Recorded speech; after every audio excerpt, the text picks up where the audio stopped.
시청자 여러분 안녕하십니까? 프레스룸 라이브입니다. 오늘 새벽 미국 정부가 한국산 자동차에 대해서 15%로 관세를 인하하고 그 기준 시점을 11월 1일로 소급 적용하기로 했습니다. 한미 관세 협상 이후에 그 움직임들이 하나씩 나타나고 있습니다. 오늘 경제 라이브는 허준영 서강대 경제학부 교수, 황용식 세종대 경영학부 교수와 함께합니다. 어서 오세요. 안녕하세요.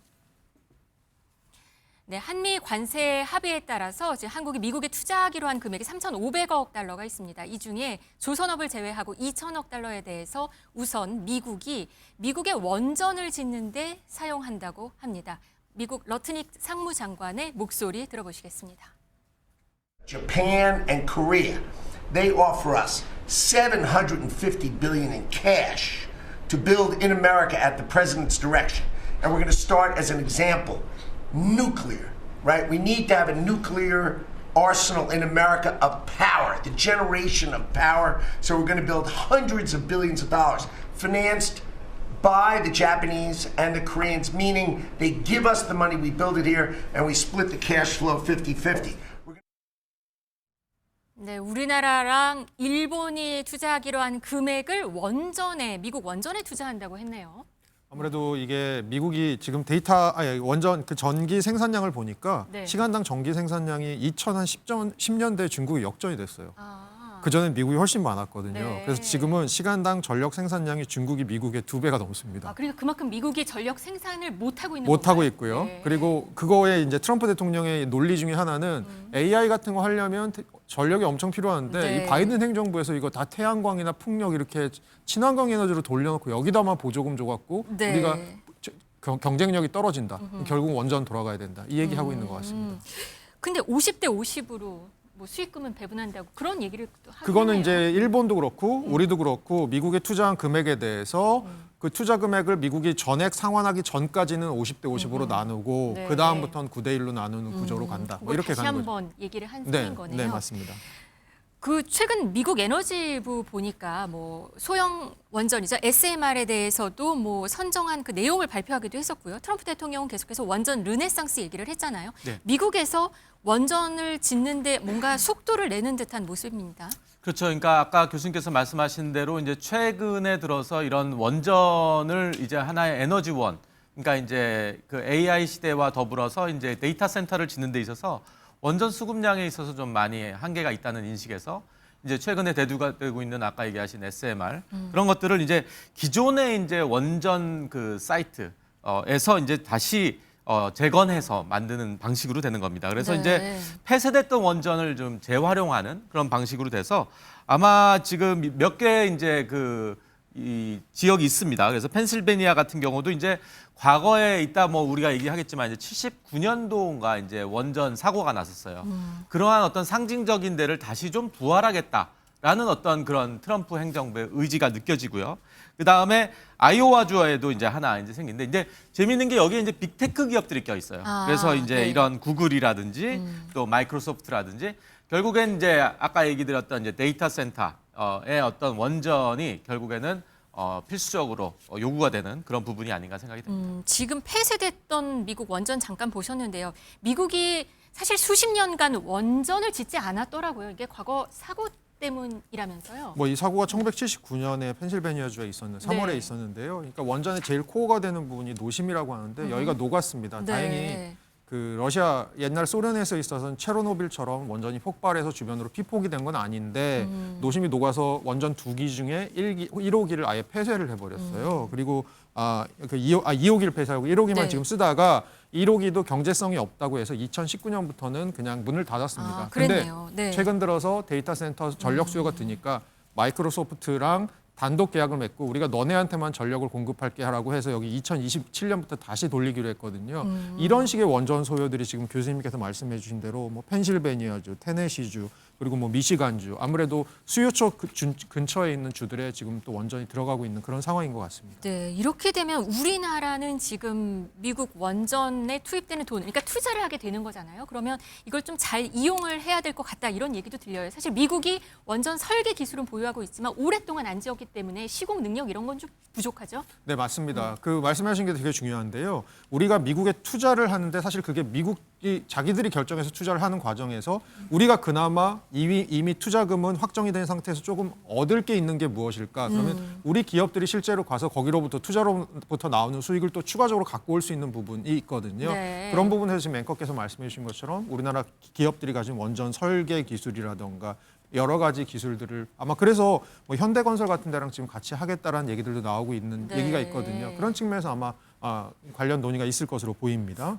우리나라 기업한테 어떻게 좀 잘 이익을 볼 수 있도록 좀 짜야 되겠죠? 그렇죠. 그러니까 이제 우리나라의 이제 뭐 원전의 이제 여러 가지 핵심 기술이라든지 그런 것들은 이제 주도권이 우리한테 많이 와 있습니다. 그래서 과거에 이제 그 웨스팅하우스하고의 어떤 법적 분쟁 문제도 네. 결국에는 어떤 주도권 싸움이었거든요. 그래서 어떤 기술 이전이나 그런 것들이 너무 이제 패권이 우리 쪽으로 와 있다 보니까 좀 속된 말로 이제 우리 발목을 좀 잡는 그런 상황이었기 때문에 그만큼 미국이 이제 우리 원전 기술에 대해서 인정을 하고 또 인식을 하고 있고 그렇기 때문에 우리의 기업들의 어떤 진출 가능성이 매우 높아지고 있습니다. 네, 이렇게 미국의 이런 움직임 속에 트럼프 대통령은 또 관세 정책의 성과를 본인의 자랑으로 말을 하기도 했습니다. 한번 들어보시겠습니다.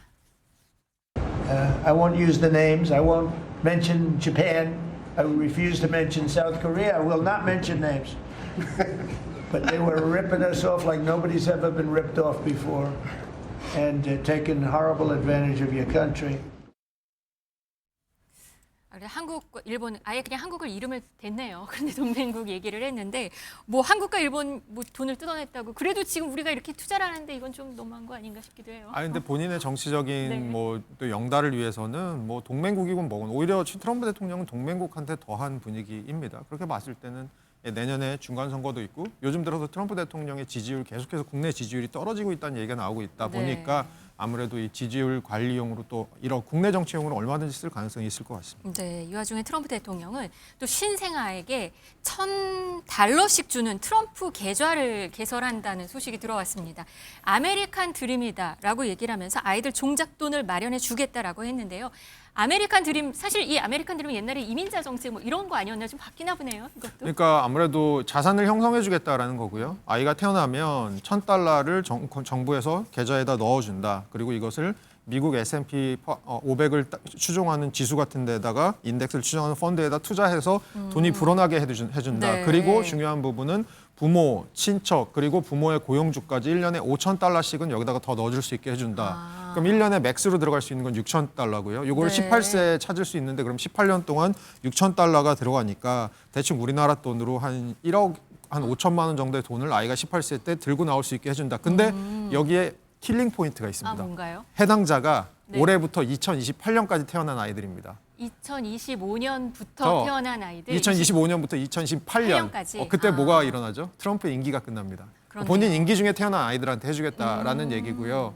그런 식으로 지금 자산 형성을 돕겠다라는 이게 이제 얼마 전에 나왔던 그 OBBBA 법안이라고 있죠. One Big Beautiful Bill Act 안에 들어가 있는 트럼프의 정책입니다. 트럼프 정책도 재밌는 것도 이렇게 있네요. 그런데 이게 세계 10대 부호인 컴퓨터 제조업체 델이라는 데가 있는데요. 여기 창업자가 돈을 기부하고 이 돈이 여기에 또 쌈짓돈 뭐 하여튼 머니가 되나 봐요. 지금 보니까. 네, 그래서 아마 그 시청자들께서 기억하시겠지만 이제 그 PC 시대의 어떤 르네상스를 주도했던 기업이죠. 델 컴퓨터라고 아마 아실 겁니다.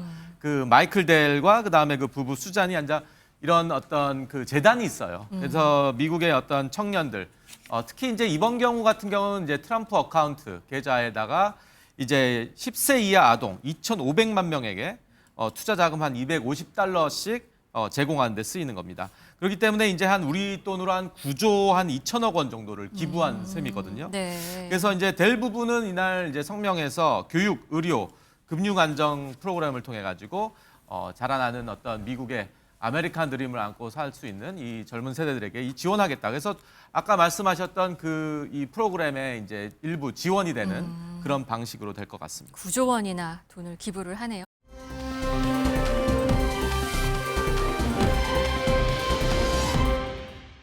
우리나라도 사실 비슷한 게 있습니다.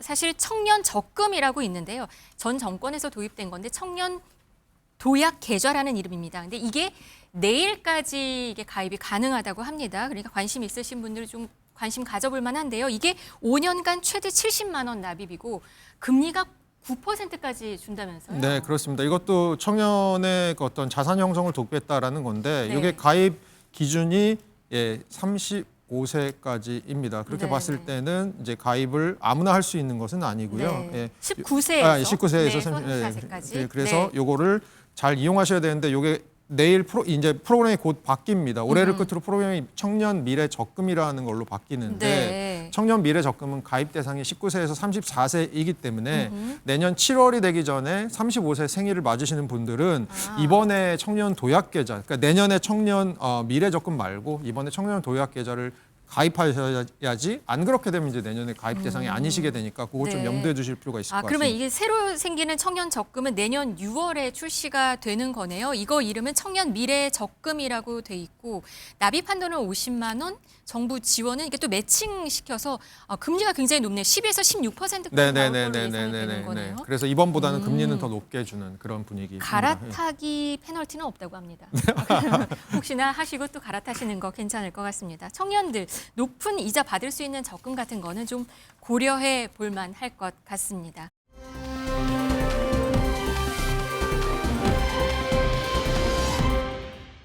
이번에는 재계 소식 한번 얘기해 보도록 하겠습니다. 요즘에 이재용 삼성전자 회장의 행보가 아주 화제가 되고 있습니다. 지난주 금요일이었나요? 이재용 회장 아들 장교 임관식에 어머니인 홍라희 리움미술관 명예관장이 같이 동행을 해서 눈길을 끌었는데 이날 홍라희 관장의 삼성물산 주식 모두를 이재용 회장에게 증여하는 계약을 체결을 했더라고요. 이게 공시는 지난 2일에 발표가 났는데 계약하는 날짜는 그날이었습니다. 지난주 금요일. 좀 의미가 있겠죠? 그렇죠. 그러니까 아마 그 시청자분들께서 기억하실 지난주에 그 어떤 인간식에서 보셨던 이제 그 삼성과 총출동. 네. 네. 그래서 이제 어떻게 보면은 뭐 세과 시도했고 또 어떻게 보면 또 노블레스 오블리주 하는 모습을 많이 보여줬는데 그날이 또 공교롭게도 이러한 또 이런 삼성물산의 어떤 지분을 홍라희 여사가 이제 이재용 회장에게 주는 건데 이게 이제 약간의 이제 수치적으로는 조금 좀 상징성이 있어요. 이게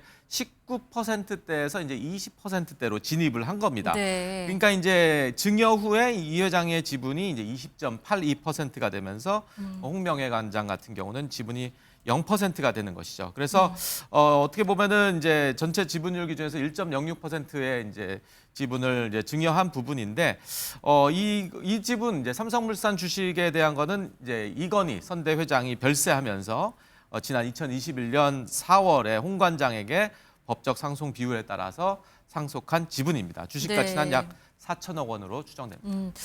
이재용 회장 이 삼성물산 지분이 20.82%예요. 이 20%라는 거에 숫자도 의미가 있지 않나요? 뭔가 지배력을 강화하려는 그런 네, 뭐 근데 기존에도 사실 이재용 회장이 삼성물산의 최대 주주였고 그리고 삼성물산은 사실은 삼성물산도 중요하지만 삼성그룹 전체를 지금 컨트롤하고 있는 어떤 뭐 지주의 개념이기 때문에 네. 그런 측면에서는 지배 구조 자체를 크게 바꾸는 건 아니지만 아까 교수님과 앵커께서 말씀해 주신 것처럼 지배 구조를 강화하는 역할을 하는 거는 분명할 것 같고요. 네.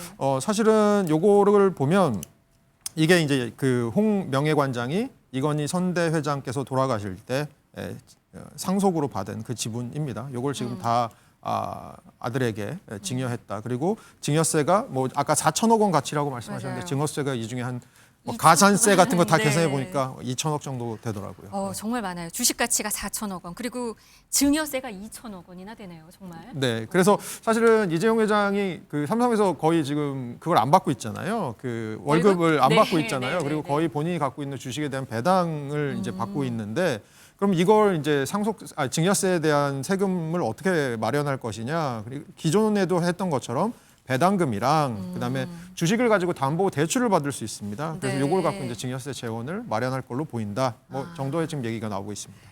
지금 국회가 배당소득 분리과세 안건을 통과를 시켰습니다. 이렇게 되면은 배당소득 최고세율이 지금 49.5%였는데 33%로 낮아지게 되거든요. 사실 이렇게 되면서 이재용 회장한테 좀 수혜가 있을 거다라는 얘기도 있습니다. 그렇죠. 그래서 이제 아까 말씀하신 것처럼 이제 금융종합소득과세가 이제 최고세율이 49.5%거든요. 그래서 이제 이번에 이 개정안이 되게 되면은 대략 이제 분리과세 최고세율이 한 33%로 추정이 돼서 이제 어느 정도 이 배당 성향이라든지 그런 것들을 삼성이 좀 더 강화시켜서 이번에 개정안에 이제 부합할 수 있는 그러한 걸로 만들 것이 아니냐라는 것입니다. 그래서 아마 과세 구간이라든지 이런 것들을 놓고 봤을 때는 분리과세 적용 대상이 되려면은 이제 배당 성향을 좀 높여야 됩니다. 그래서 네. 40% 정도를 높인다든지 아니면은 이제 지난 그 전년도보다 한 10% 높게 더 해가지고 25%를 한다든지. 그래서 두 가지 옵션이 있는데 전체적으로 놓고 봤을 때는 삼성그룹 계열사들이 여기에 이제 부합하는 경우도 있고 아닌 경우도 있습니다.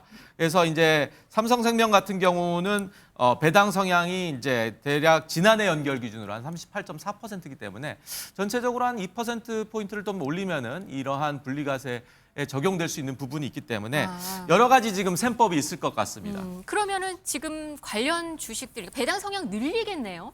그래서 어제 주가 보니까 삼성자 붙은 주가들이 대부분 좀 올랐어요, 강세에 많이 올랐고요. 올랐어요. 네. 그리고 삼성에서 특히 삼성물산에서 지금 나오고 있는 얘기가 내년에 새로운 주주 환원 정책을 공시할 거라고 합니다. 그렇게 되면 배당성을 아까 교수님 말씀해 주신 대로 배당성을 어느 정도 늘릴지 이런 것들에 대한 얘기들을 아마 포함할 거라서 그런 측면에서는 삼성 그룹에 속해 있는 자회사들 주식을 지금 샀을 때 배당이 좀 늘어날 수 있겠다. 그리고 어떻게 보면 지금 바이오 쪽에서도 뭐 삼성 바이오에피스나 삼성 바이오로직스 이런 데들에서 최근 들어서 나오고 있는 분위기들이 나쁘지 않고 삼성전자도 HBM 쪽에서 분위기가 나쁘지 않고 전반적으로 봤을 때 이 삼성물산을 정점으로 한 삼성 지금 자회사들의 분위기들이 굉장히 좋은 업황들이 있다. 이렇게 봤을 때는 배당도 늘고 업황도 좋다라고 했을 때 아마 이 주식 가격을 좀 설명하는 부분이 있을 것 같습니다. 그러면 어제 삼성물산 주식이 한 9% 정도 급등을 했고 관련 주식들이 아까 말씀하신 대로 삼성자 붙인 주식들이 많이 오른 게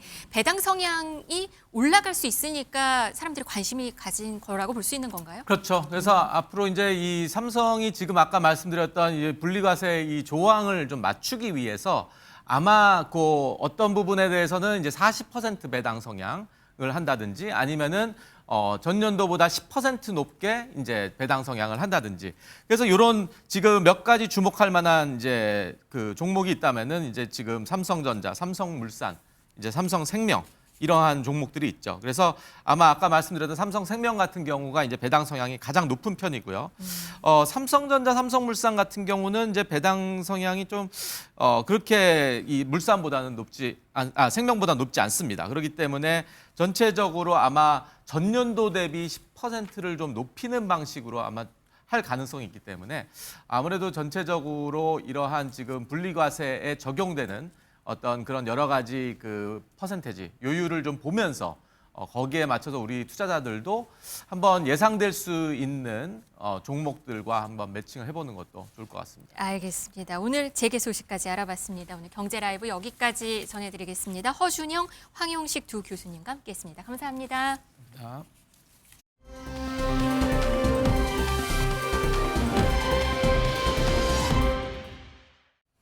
네, 이번에 부동산 경매 시장 알아보도록 하겠습니다. 요즘 서울 아파트 경매 시장 불장이라고 합니다. 경매된 낙찰 가격이 기존의 아파트 매매 시장에서 거래된 거래가 최고가보다 더 높이 결정되는 사례들이 속출하고 있다고 합니다. 오늘은 지지 옥션의 이주현 전문위원 나오셨습니다. 안녕하세요. 안녕하세요. 네, 서울 아파트 진짜 경매 낙찰되는 가격이 네. 실제 매매 시장에서 거래됐던 최고가보다 정말 높이 낙찰된다는 게 맞아요? 정말이에요? 실제 사례를 제가 좀 말씀을 드리면 네. 뭐 지난달 19일에는 그 목동 현대 하이페리온이라는 아파트가 있는데요. 네. 감정가가 35억 5천만 원에 나왔는데 38억 9천만 원에 낙찰이 됐습니다.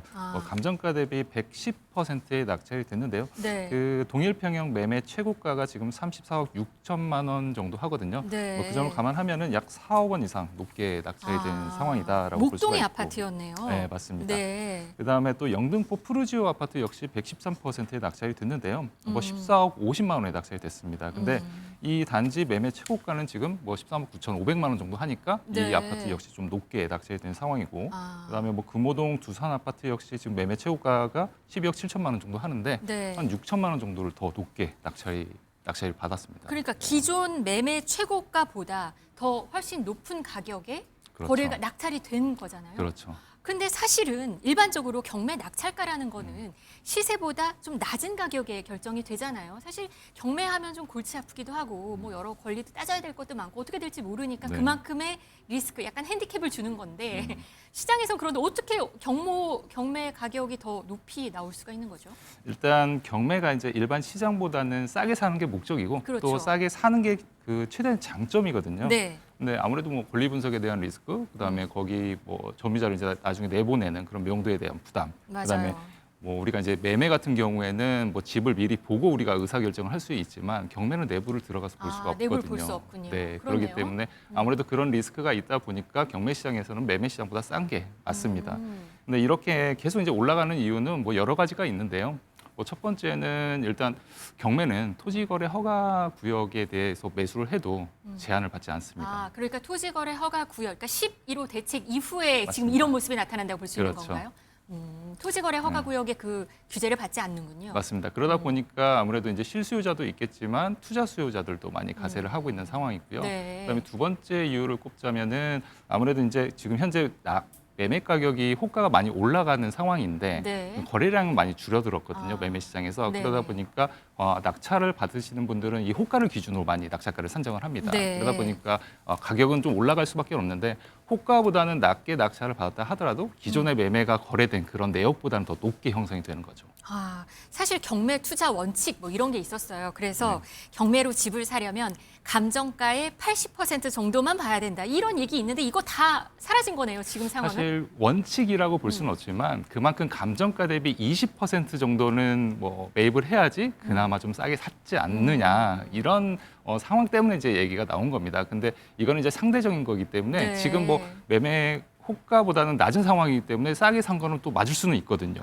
하지만 거기서 이제 호가랑 실거래가는 다르니까 차이가 그렇게 있으니까. 말씀을 하시는 거군요. 맞습니다. 맞아요. 근데 기존 최고가도 꽤 높아요. 아까 지금 처음에 봤던 그 거래됐던 가격을 보니까 낮지는 않은 가격인데 네. 그거보다도 더 높이 경매를 가격을 써서 낸 거잖아요. 그러니까. 맞습니다.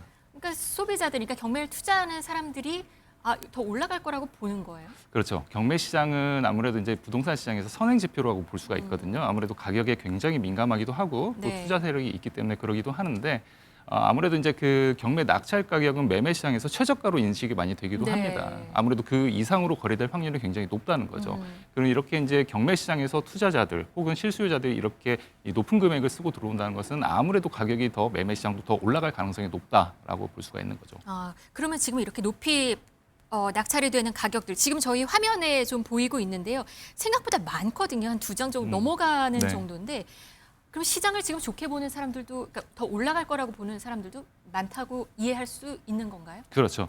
일단 11호 대책이 나오고 나서 10월 달과 11월 달에는 서울 아파트 평균 낙찰가율이 100%를 넘어갔어요. 다 평균적으로. 서울 네. 전체요. 네. 물론 이제 10월 달에는 102%에서 11월 달에는 1%포인트 정도 떨어지긴 했는데 네. 지금 뭐 11월 달에 약간 특이 사항이 뭐냐면 25개 자치구 중에서 11개 자치구가 다 100%가 넘어갔다는 겁니다. 그럼 낙찰가율이 100% 넘어갔다. 네. 그 의미는 뭐예요? 아무래도 시세가 많이 올라가고 있는 상황이고 그만큼 사람들이 전망을 좀 좋게 한다는 거죠. 그 아파트에 대해서.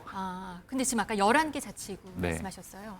근데 그러면- 여기서 이제 포인트가 좀 있어요. 네네. 이게 10월 달에는 우리가 흔히 알고 있는 강남 3구 혹은 한강벨트 네. 이쪽 주요 지역만 위주로 이제 100%가 넘어갔는데 네. 지금 뭐 영등포, 관악, 동작 이쪽으로 해서 다 100%가 넘어가고 있는 상황이거든요. 네. 아무래도 이제 고가 낙찰 흐름이 약간 주변 지역으로도 확산하고 있는 상황이다라고 볼 수가 있는 거죠. 그러면 경매 시장 불장이라는 건 맞는 얘기예요?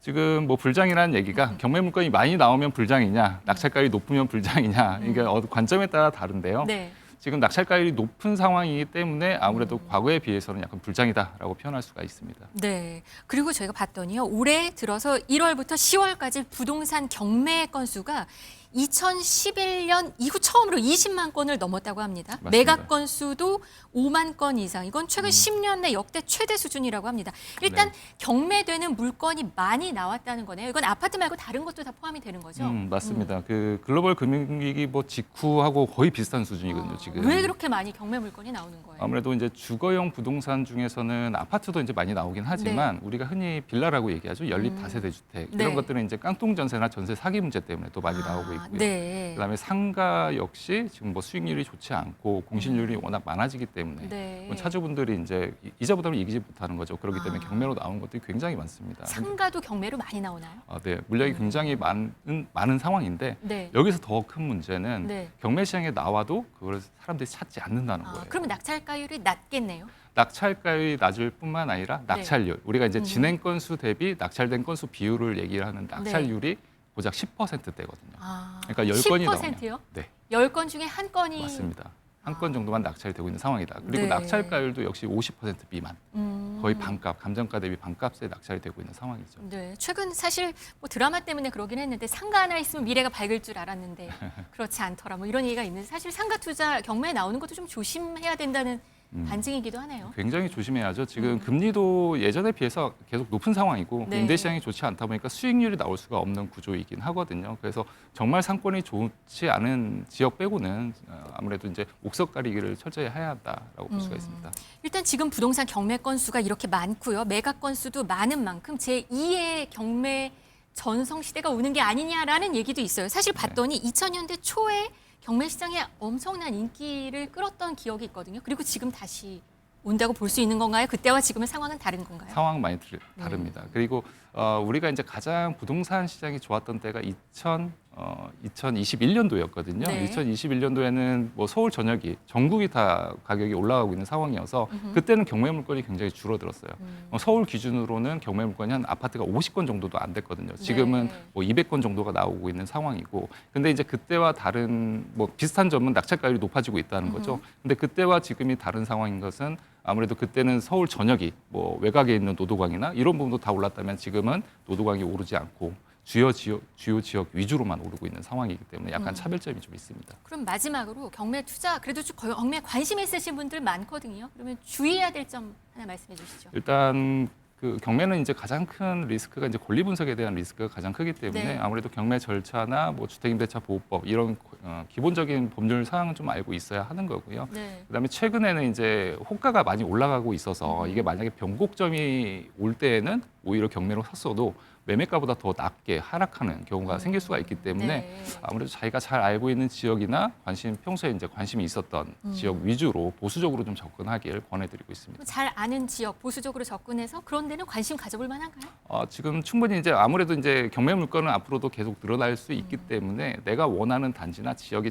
충분히 나오거든요. 아무래도 계속 이제 선택 워치를 부분. 하는 것도 필요하겠네요. 그렇죠. 흐름을 잘 읽어봐야 하는 거죠. 알겠습니다. 오늘은 경매 시장 알아봤습니다. 이주현 지지옥션 전문위원이었습니다. 네, 감사합니다. 감사합니다.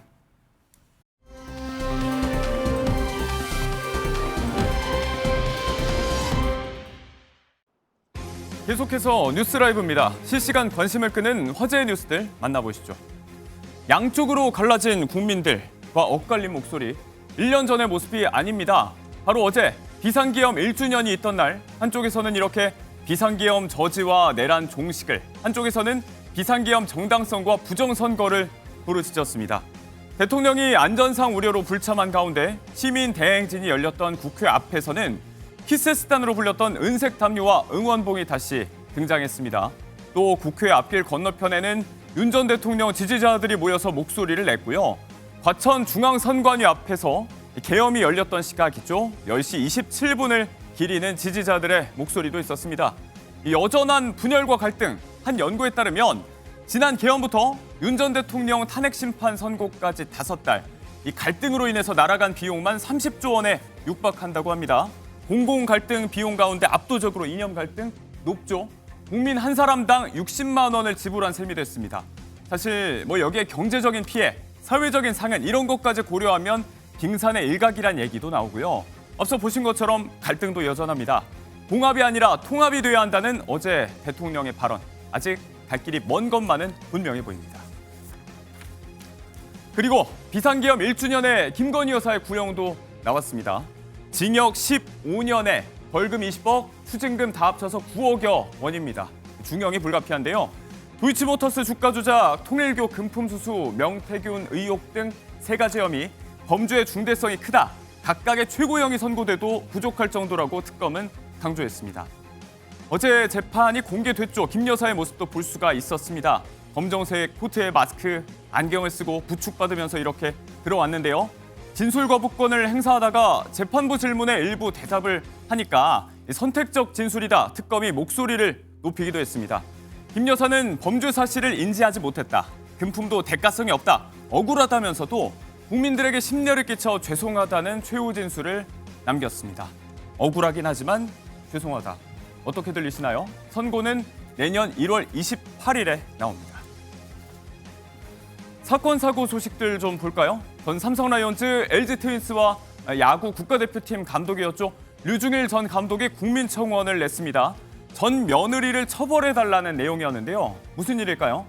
앞서 논란이 된 학생과 부적절한 관계를 맺었던 여교사 사건. 바로 이 여교사가 본인 전 며느리고 내가 제보자다. 검찰이 사건을 무혐의 처리하니까 류 감독이 직접 신원을 공개하고 나선 겁니다. 해당 교사는 이렇게 본인 고등학교 학생과 수도권 등지 호텔 등에서 묵으면서 부적절한 관계를 맺었고 여기에 류 전 감독의 손자죠. 1살배기 아들을 여기에 데려간 혐의로 전 남편에게 고소 고발당했습니다. 시점상 미성년자 상대 성적 행위가 있었는지 증거 불충분, 이유 등으로 불기소 처분이 됐고 1살 아이에 대한 아동학대 주장도 받아들여지지 않았습니다. 이런 물증과 정황 속에도 적극적인 수사가 이루어지지 않았다. 며느리는 복직을 준비하고 있고 교육청도 문제가 없다고 한다. 류 감독은 목소리를 높였습니다. 전 남편의 아들 류 씨도 항고장을 제출한 상태인데요. 네, 시아버지가 직접 등판했습니다. 다음 사건 보겠습니다. 인천 송도의 한 아파트 주차장에서 벌어진 일이죠. 양팔을 붙들린 채 차량 뒤로 끌려가던 남성을 뒤따라간 남성이 수차례 둔기로 휘두르고 함께 차에 태워서 자리를 뜹니다. 한 달 전 이 납치, 살인미수 피해를 겪었다는 유튜버 수탁, 그 뒷이야기를 공개했습니다. 충격적인데요. 처음에는 2억 원, 이 고가의 중고차 거래에서 시작된 일이었는데 돈만 받고 차를 주지 않아서 법적 대응을 예고했다. 그러자 가해자 측에서 현금으로 다 돌려줄 테니까 합의서만 써달라면서 주차장으로 유인을 했고 이후에 벌어진 일들이라고 합니다. 협박과 폭행을 받으면서 이 충남 금산까지 끌려갔지만 천운이라고 해야 될까요? 신고했던 경찰이 위치 추적으로 현장에 나타나면서 이 위기에 벗어났다고 합니다. 여전히 숨이 막히고 심장이 뛴다. 트라우마를 호소하고 있는 수탁이고요. 가해자 2사람은 폭행과 살인미수 혐의로 구속 기소됐습니다. 차를 빌려주는 등 범행을 방조한 공범 역시 재판에 넘겨졌습니다. 프리선언 9개월여. 아나운서 출신 방송인 김대호 씨의 그간 수입이 벼랑간 화제입니다. 본인 유튜브에 결혼정보회사를 찾아서 살짝 귀띔하는 장면이 들어갔는데요. 한번 보시죠. 수입은 좀 어떠세요? 나쁘지 않습니다. 나쁘지 않아요. 퇴사를 하고 9개월 동안 제가 지금 MBC를 다녔다면 한 4년 정도 4년을 땡겨서 하는 느낌. 네네. 차상 같은 경우에는 제가 일단은 주소지가 2개가 있고 네. 네. 지금 회사에 들어갈 때 계약금도 받았으니까 계약금. 예. 계약금 얼마인지 여쭤보세요. 선생님 네네. 그럼요. 대박이다. 죄송해요. 더 잘생겨 보여. 주택이 두 채의 계약금, 9달 만에 기존에 다니던 회사 연봉 4년치를 벌었다는 이야기. 당시 차장으로 근무하면서 연봉이 1억 원 정도 된다고 공개한 바 있죠. 입사 14년 만에 퇴사한 김대호 씨. 내년에는 꼭 장가를 가겠다고 영상 속에서 주먹을 불끈 쥐었습니다. 그리고 이 내년 초에는 저희 MBN과 먼저 만납니다. 내년 2월 첫 방송이 확정된 새 트롯 오디션 무명전설. 가수 장민호 씨와 함께 MC로 마이크를 잡을 예정입니다. MBN을 통해서 곧 보시게 될 얼굴에 대한 이야기까지 오늘의 뉴스라이브 함께 하셨고요.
네, 뭐 하고 사나 뭐 먹고 사나 고민을 해보시죠. 유한솔의 오늘 뭐 사니 이어집니다. 자, 오늘은 보신 대로 이 쓰레기가 돈이 된다. 이 스테크 환경보호 이야기를 좀 해보도록 하겠습니다.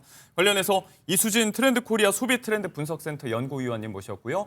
일타수강생 박진아 아나운서도 함께합니다. 두 분 어서 오세요. 네, 반갑습니다.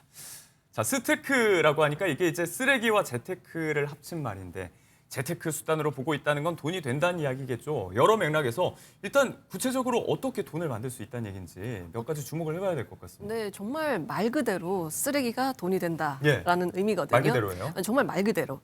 예를 들어 이 재활용품들 있죠. 이 재활용품을 우리가 반납을 하면 이거를 회수해서 그다음에 이걸 분리해주는 요즘에 보면 이 무인 회수기가 있거든요. 이 네네. 무인 회수기의 역할이 굉장히 큰 것 같습니다.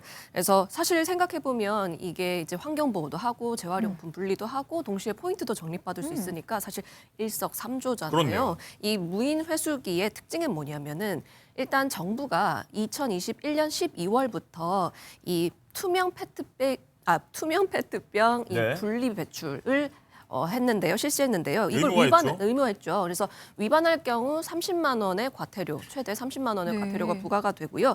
그래서 이제 각 지방자치단체에서는 뭐 사람들이 자주 오가는 곳에 이 포인트 지급이 가능한 이 무인 회수기를 각각 설치하면서 이제 분리 배출을 독려하고 있습니다. 그러니까 어기면 과태료를 부과하고 잘 지키면 돈을 준다는 얘기죠, 이게 지금? 네, 맞습니다. 이 회수 로봇이 사실 AI 기반으로 되어 있는데요.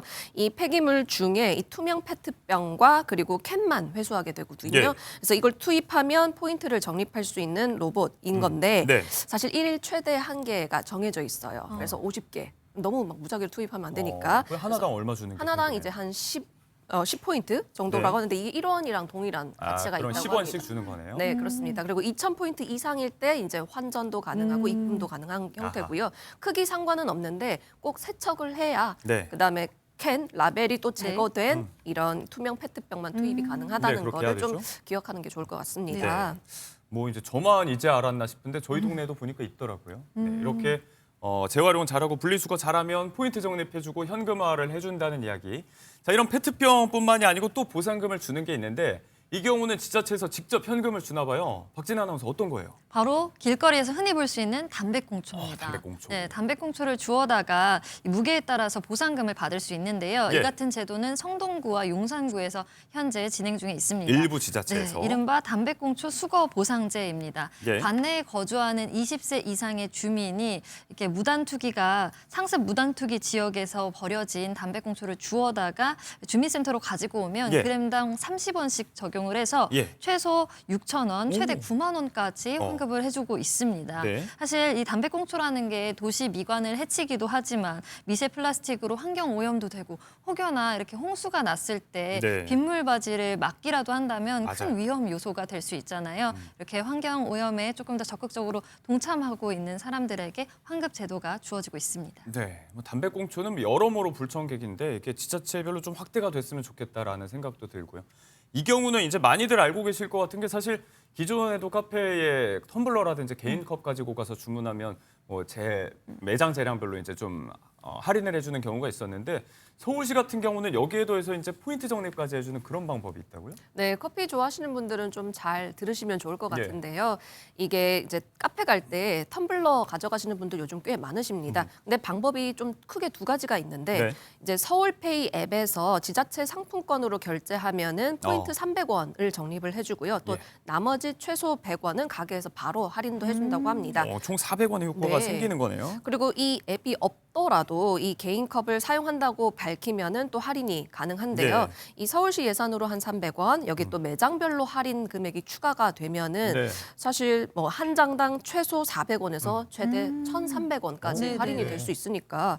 그리고 이게 매일 가면 더 좋은 게 개인 컵 사용 포인트제로 이 네. 매일 개인 컵을 사용할 경우 월 9,000원 정도로 혜택을 추가로 받을 수 있다고 합니다. 어허. 그래서 사실 이게 모으다 보면 정말 티끌모아 태산처럼 재테크 형식으로 사람들이 인지하게 되면서 사람들이 훨씬 더 뭐 적립도 하고 동시에 네. 내가 환경 보호도 할 수 있으니까 또 서울시는 올해 말까지 참여 매장을 더 확대할 예정이라고 네. 합니다. 그리고 이 카페는 스마트 서울 맵에서 확인할 수 있다고 합니다. 이런저런 이유로 이제 카페 자주 찾는 분들 많이 계신데 꽤나 쏠쏠할 것 같습니다. 자, 그럼 이제 커피 안 좋아하는 분들은 어떻게 해야 되냐라고 이야기를 하면 이게 또 이제 배달앱에서 주문을 할 때 일회용품 말고 다회용기 선택하는 그런 네네네. 란이 있는 경우가 있는데 이 경우에 이제 적립되는 포인트가 있다면서요? 네, 맞습니다. 바로 탄소 중립 포인트인데요. 건별로 1,000원씩 받을 수 있습니다. 1,000원씩.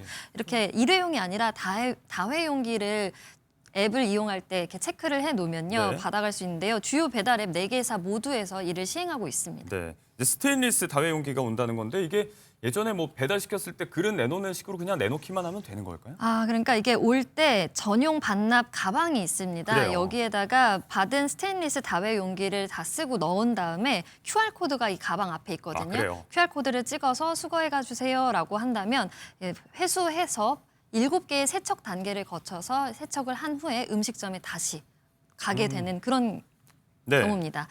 이 같은 시행은 서울시 10개 자치구에서 하다가 더욱더 확장해서 20개 자치구에서 진행 중에 있고요. 제주도 일부 지역에서도 이 같은 시행을 하고 있다고 합니다. 네, 이런 부분도 좀 일반화가 됐으면 좋겠습니다. 네네. 자, 이사철 지나면서 또 연말이라서 대청소 많이 하시고 또 옷 정리 많이 하시는 분들이 계신데 이럴 때 나오는 처치곤란한 옷들 대거 이제 헌옷 수거함으로 가는 경우가 많잖아요. 그냥 버리지 않고 이것도 다 돈으로 만드는 방법들이 여러 가지가 있죠. 네. 저도 사실 최근에 1인 가구 연구를 하면서 예. 이거 이용하시는 분들이 정말 많더라고요. 그래서 음. 이게 실제 일상에서 많이 확대되고 있구나라는 걸 제가 예. 얼마 전에 체감을 했는데 이게 우리가 기존에는 헌옷이나 헌이불 같은 경우 그냥 좀 처치하기 어렵거나 혹은 이불함, 헌옷 이불함에 넣거나 네. 혹은 뭐 쓰레기통에 버려서 이렇게 했었는데 이 회사에 이제 일단 헌옷이나 헌이불을 이제 맡기면은요 연락을 하면 무게에 따라 현금을 주고 가져가고요. 그리고 실제로 요즘 사람들이 어떻게 하냐라고 제가 잘 관찰을 해보니까 이제 좀 쓸만한 옷들은 그러니까 중고거래 플랫폼으로 하고요. 대신에 진짜 헌옷 같은 경우는 정말 입을 수 없는 옷 같은 예. 경우는 이 업체를 활용하는 거죠. 그러면 헌옷 모두 정리할 수 있고 어허. 그래서 이 일반 쓰레기나 의류 수거함을 통해 버려지던 이 헌옷을 요즘 짠테크 수단으로 인식하는 예. 경우가 굉장히 많습니다. 그래서 조금 단가를 살펴보니까 네. 이 헌옷의 단가가 폐섬유 킬로그램당 한 200원에서 700원 정도거든요. 중량으로 재는 네, 거죠? 그렇죠. 그런데 보면 고물상 같은 경우 킬로그램당 100원에서 200원 정도니까요. 비교해 보자면 훨씬 네. 더 유리하겠죠. 그래서 이 주부님들 그다음에 사실 1인 가구 좀 젊은 학생분들이 이 서비스 많이 이용하던데 네. 특히 패스트 패션이 최근에 더 부각이 되면서 이런 헌옷 네, 수거 네, 네. 그러면 헌옷 제공해주는 예. 이 플랫폼을 좀 더 많이 활용하는 것 같습니다. 그래서 약간의 여담이지만 실제로 저희가 이 탄소 발자국을 어떤 곳에서 많이 내느냐라는 걸 파악했을 때 네. 어떻게 보면 패스트 패션이 차지하는 비중이 굉장히 컸었거든요. 그래서 어떻게 보면 이 헌옷 수거함 그다음에 헌옷 수거해주는 플랫폼들을 잘 활용하면 진짜 환경에 도움이 된다라고 네. 저는 생각합니다. 유행도 좀 빠르게 돌고 하니까 요즘은 또 보니까 브랜드별로 이제 자사 제품에 한해서는 중고 옷들을 좀 비싸게 매입을 해주는 그런 경우도 생겨나고 있는데 잘 알아보고 그냥 버리지 말고 좀 활용을 해야겠다라는 생각이 좀 듭니다. 네. 금융권 이야기도 좀 해보겠습니다. 최근에 은행에서 또 이제 이런 환경 보호를 테마로 해서 예적금 상품도 많이 내놓고 있는데 일정 조건을 충족하면 우대금리를 적용해주는 그런 식인 것 같아요. 네, 그렇습니다. 용기 적금이라고 해서요. 다회용기를 사용한 것을 이렇게 사진을 찍어서 업로드한다든지 아니면 환경 보호 활동을 했다는 증거를 제시를 했을 때 우대금리 혜택을 적용받을 수 있는 예. 그런 금융 상품이 있습니다. 또 이 외에도 우대금리 적용 조건은 정말 다양한데요. 네. 종이 통장을 쓰지 않는 것, 또 환경 보호에 서약을 하는 것, 예. 정말 다양한 조건에 따라서 우대금리 제공이 되고 있습니다. 찾아보시고 많이 이용해 보시면 좋을 것 같습니다. 네, 뭐 0.1% 이런 것도 굉장히 크잖아요. 이런 우대금리를 제공하는 부분들 환경도 좀 지키고 함께 적용받고 활용을 해보시면 좋을 것 같고요.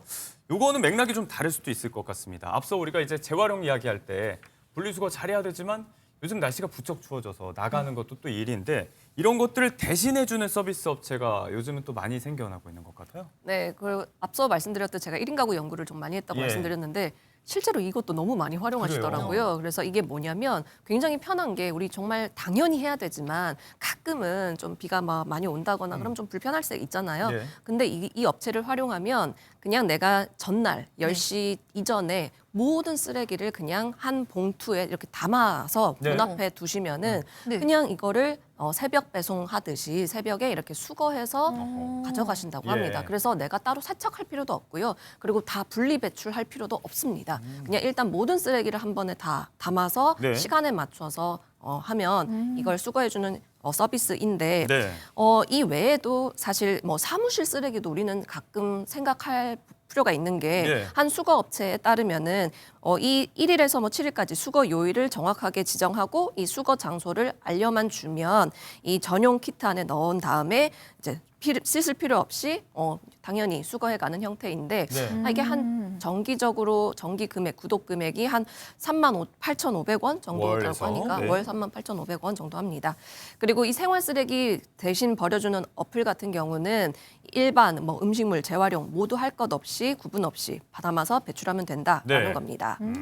자, 이게 또 직접 잘하면 돈을 받고 또 누구한테 부탁을 하면 돈을 내야 되고 이제 맥락은 같습니다. 결국 쓰레기 배출 잘하는 것 자체가 돈이 되는 시대라는 얘기인데 쓰레기가 돈이 되고 있는 세상. 쓰레기 자원을 가지고 하는 업사이클링 이런 것도 몇 년 전부터 굉장히 활발하게 진행이 되고 있는데 네. 요즘에 이 식자재 부산물이 많이 쓰인다고 합니다. 네네. 뭐 음식 만들고 남은 어떤 것들로 어떻게 쓰는 거예요? 네, 이렇게 소재 부품 전문 스타트업이 늘고 있는데요. 이게 버려진 쓰레기를 자원으로 다시 바꿔주는 업사이클링을 하는 거죠. 예.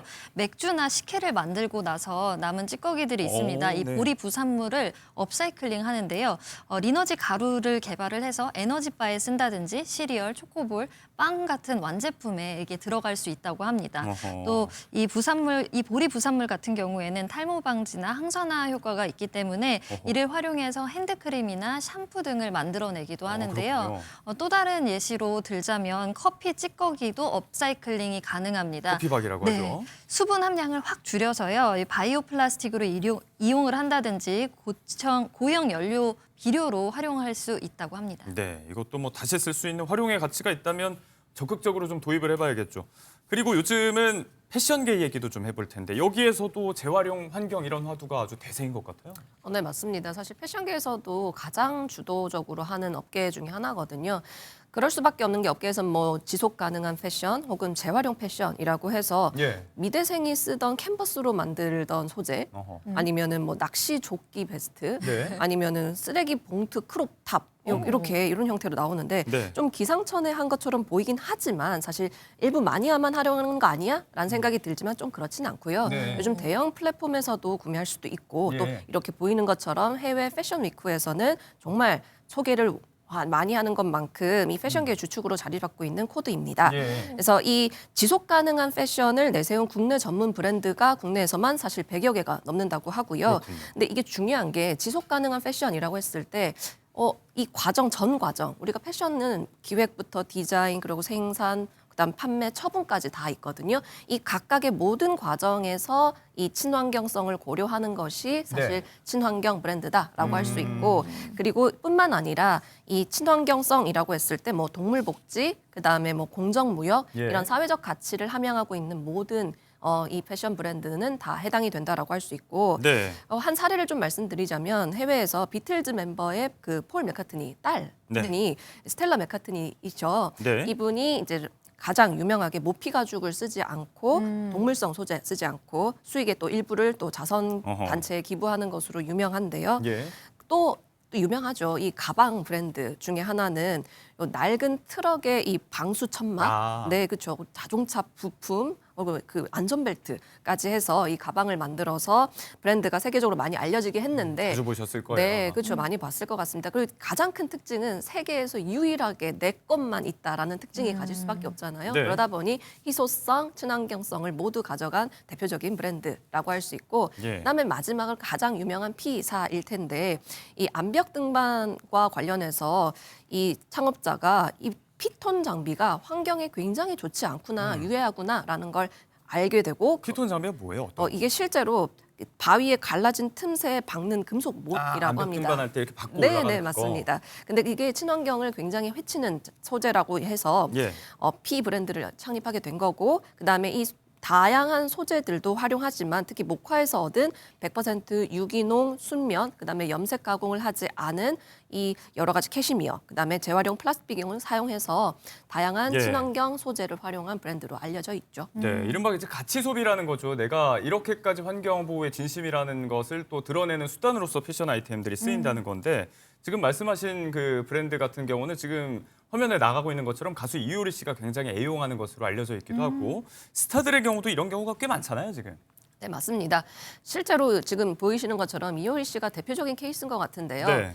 친환경성이라는 것은 사실 가치관이잖아요. 그래서 브랜드가 지향하는 가치관을 잘 표현해 줄 수 있는 그 모델은 사실 정합성이 굉장히 좋아서 예.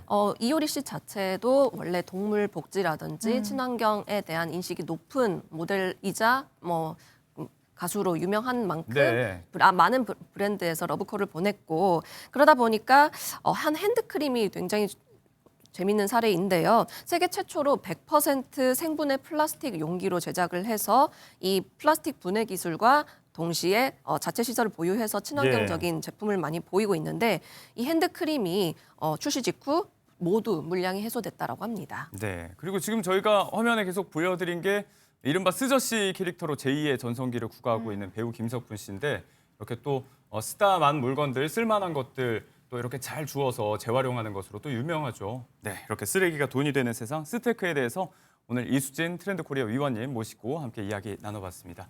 오늘 고맙습니다.